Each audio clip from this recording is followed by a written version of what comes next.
Everything in FPV is so freaking expensive these days. I cannot believe that people are charging $110 to $140 for a flight controller and ESC stack. I remember when those used to be able to get those for $60 to $80. Now you'll pay $80, $85 for just the flight controller. Yeah, my flight controller is also more expensive than it was a year or two ago. And I'm not going to make a bunch of excuses about how component costs have gone up, and that's just what it costs, because I think that there are some diamonds in the rough out there, some hidden value, flight controller, ESC, motors, frames, etc. I'm going to see what the cheapest quadcopter parts list I can put together today is.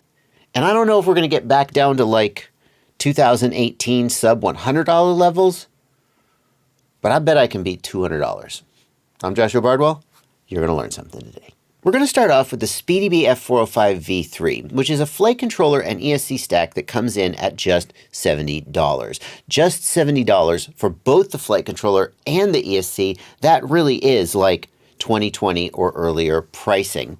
And that's going to help keep the cost of this whole build way more economical. Of course, you don't get something for nothing, and the F405 processor is one of the ways that Speedybee have saved money.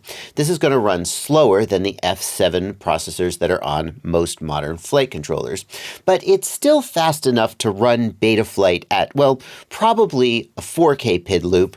Maybe in some situations you'd see yourself having to drop down to a 2K PID loop, but in general it will get you in the air, and you probably are not going to notice having to give up any features or any capabilities. Other than having a different processor though, I can barely tell the difference between the F405 and its F7 based big brother. We can see that the F405 has the same just gobs of UARTs, UART 3, UART 6, UART 1. This is a place where F4 processors often struggle. They just don't break out as many UARTs for various technical reasons. You'll still have an issue with inversion if you're using a FreeSky or other S-Bus receiver. You will be restricted to using the S-Bus pad only. That's something that an F4 is more difficult to work around.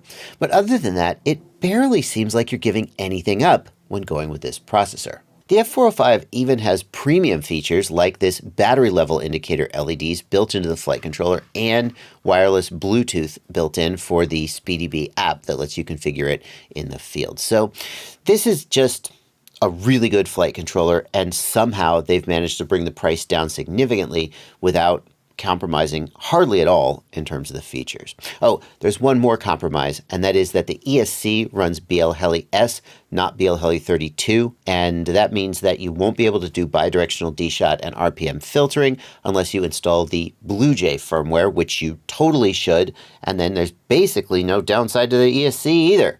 I've got a video about how to install BlueJ if you decide to go this direction. I'll put a link down in the video description. Now, in case you're not able to get the Speedybee for some reason, there's one other stack that I want to show you, and that is the T-Motor Velox F411 Lite. This one is slightly more expensive than the Speedybee and has far fewer features, and the ESC is slightly lower rated, but it still comes in at about $75, $76 and will absolutely get the job done. So let's start building a spreadsheet. Of course, we're going to build a spreadsheet with all these parts in it, and we're going to start with the Speedybee stack at $70. By the way, there's links to all these parts down in the video description if you need to find them. They are affiliate links, and that's one of the ways you can help support the work that I'm doing here. Just click those links, buy any product. You buy these products, that's great. You buy any product, I get a small commission, and it does help out the channel very much. Now for motors, there's really clearly one best budget choice in the world of FPV today, and that is the Emax Eco. And I think I would probably pick the Emax Eco 2207, although you could pick the 2306 if you for some reason prefer that size, but I think 2207 is a better choice for most people. We would go with probably 2400 kV for 4S batteries, or if you're going on 6S, 1900 kV will be a little more powerful. 1700 kV will give you a little bit longer flight time with a little less power. My personal choice is going to be 1900 kV because you can always use a motor output limit to scale that down a little bit if you feel like you need to, but I think I'm going to like that extra pop. All right, we'll go ahead and add those to the spreadsheet, bringing our total to $134. Now, if for some reason the Emax Eco isn't available to you, you could also choose the T-Motor Velox, which is also a pretty decent motor and comes in at even a slightly lower price. Wow. But only 1750 or 2550 kV, so you have a little bit more limited in terms of the kV. Now, it's not going to surprise you to learn that since we're building a quadcopter as cheap as humanly possible, it's going to be analog video. No DJI Walksnail HD0 in this. So we got to pick a camera and a video transmitter. And as far as the camera goes, I think pretty much the only choice is the Foxeer Razer. This is basically the only analog camera I can find today that comes in at under 20 bucks. And at that price, as long as the image quality is passable, which it is, some would find it more than passable, that's going to be our pick. Now, don't get confused though, because it comes in 4 different sizes. You don't want the mini. It's not going to fit in most frames because it's 22 millimeters wide. You probably want the micro, which is the standard 19 millimeter width that most frames are made for today. If you can get the Nano and it's in stock, the Nano is 14 millimeters wide. It has, as far as I can tell, the same sensor and the same lens as the micro, so no compromise in image quality, but you'll need some kind of a spacer or 3D printed bracket to fit it into the 19 millimeter spacing on most frames. And then don't get the Pico, because the Pico does have worse image quality and a smaller lens and is only for tiny whoops. So Foxeer Razer Micro is going to be the pick. Nano is going to be the second pick. Don't get the mini. Don't get the Pico. I'm really struggling with which video transmitter to pick for this build. There are video transmitters out there that cost like 15 bucks, but they only go up to 200 milliwatts, and that's just not enough.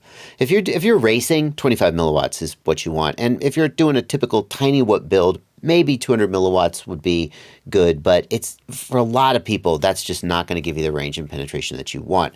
But to get up to the 600, 800 milliwatt plus range, you're going to spend more like $35 or more, and that's going to blow our budget. So here is like the one video transmitter I could possibly find that fits our budget and still gives pretty decent output power. And it is the Flywoo Goku HM600. It goes up to 600 milliwatts and it costs 20 bucks. And if you can do better than that, like, here's the thing. If you can afford another $15 or $20 in the budget, you totally should buy a more powerful, more expensive video transmitter. That's the one place I would suggest blowing this budget if you can. But this is going to keep us hopefully under our budget, and give 600 milliwatts is pretty good. Here's how I would suggest you approach picking a frame. I'm going to tell you my recommendation, but the thing is, for about $25, $27, there's just a ton of frames out there that you can find around the internet. Some of them are locally produced by small companies. Some of them are Banggood clones. And you got a lot of flexibility here. As long as you're within a budget, you're probably going to do okay. But I think the best value in frames today is the TBS SourceOne. And the reason it's such a good value is that TBS open sourced the design of this frame. It's actually ongoing. They just keep making improvements and releasing new versions of it. And because the community did basically all the work of designing it, it can be sold by basically anybody. It's open source. So you can see here, we've got the Race Day Quad SourceOne, and we've got the Pyrodrone SourceOne. These are all based on this open source design put out there into the world by TBS, and they're basically selling it for the cost of the carbon plus a little bit of a markup. Comes in at $26, $27. These are 2 US vendors. It's available from the Team Black Sheep store over in Asia. It's available all over the world. Bear in mind that there are different versions of it. This is the V3. Race Day Quads is selling the V4, and they're actually up to a V5. There are some small differences in between these frames, but at the end of the day, any of them will do you fine and come in at a really good price. And you're going to do probably way better than buying some Banggood cloned frame of questionable quality. This one's inexpensive for a good reason, and it's not that they cut quality. So that's going to be $27 for the frame. We're going to need one of them, and crap, we've just crossed over the $200 mark. I mean, if we went down to a $15 video transmitter that only output 450 milliwatts, would we be doing better? We would technically come in under that $200 mark, but I think it's well worth it. And I mean, technically we haven't bought props or batteries yet. So did we hit the $200 price point? I mean, technically, yes, we've come in right at $200, which I'm kind of proud of. I'm not sure you could get it any cheaper than that, even if you like didn't care about quality. In fact, there's one quadcopter I can think of that cares about price above all and doesn't hardly care about quality at all. It's the Eachine Wizard X220, historically the cheapest way to get into FPV, and it comes in at $200. And I think our parts list is way, way better, although you do have to put our parts list together. I'll tell you about that in a second. Now, there are clearly some things we've left off this list, like we don't have props, we don't have batteries, we don't have a charger, we don't have any tools to help us build it. And we're not going to put that in this video, but I want to show you my website, fpvknowitall.com, which is home of the Ultimate FPV shopping list, which is basically all my part recommendations in a whole bunch of different categories. So for example, if you're looking for batteries, we're going to come down to the 5-inch Freestyle drone parts, and we're going to look at batteries, and we've got some suggestions here, and below that we've got some suggestions for props. If you need to pick up a charger for your battery, here's a page about chargers.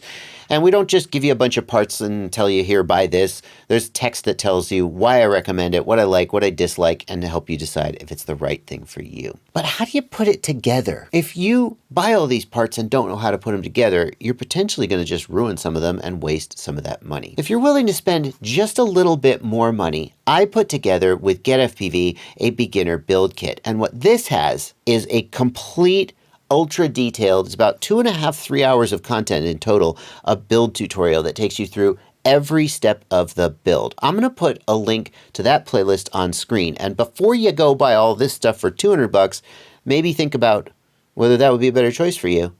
A slightly higher price point. Cards on screen. Thanks so much for watching. Happy flying.